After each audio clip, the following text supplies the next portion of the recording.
me, it's more interesting to think about not the goods, right, the increase in the goods consumption, but in fact, really now in most of these Asian nations, the service consumption. So I think for me, the most interesting, exciting part of the business opportunity is understanding that customer in a pretty sophisticated way to understand what their needs are, particularly in education services, which I have a bias in, of course, medical services, as was stated, but also financial services.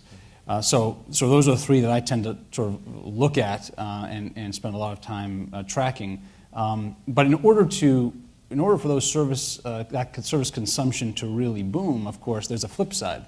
And the flip side is that many of these countries have fairly high savings rates, right? So China is often labeled as sort of having this Confucian savings values.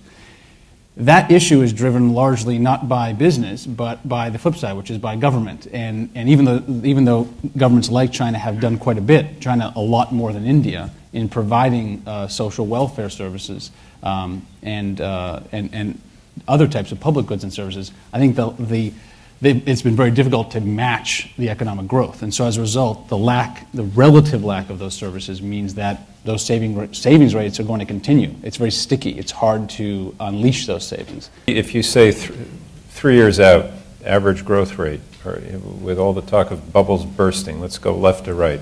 I'd rather go right. I'd rather go right to left. Yeah, okay, right to left. Yeah, good. All right. So the quick answer is so Xi Jinping. Oh, just a number. Okay, yeah. So I would say in terms of 3 years out. Yeah. 8.3.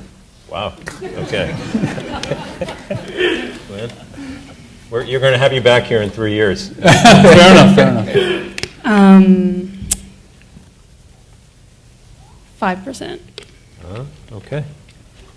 Yeah, I'm closer to Gwynn. Okay. I think lower rather than higher. All right. And I'm at 6. I think it's barely sustainable to the overall needs of the country. Barely sustainable, 6%.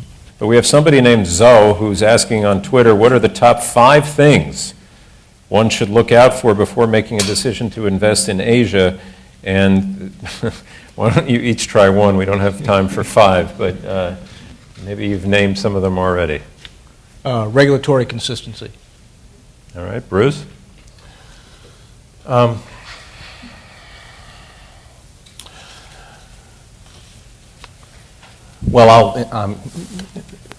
so I think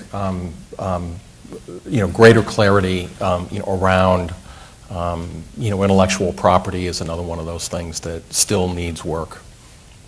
Okay. Seems obvious, but big issue in China, quality of accounting practices. Ed Cunningham? I'd say the track record, the proven track record of your partner.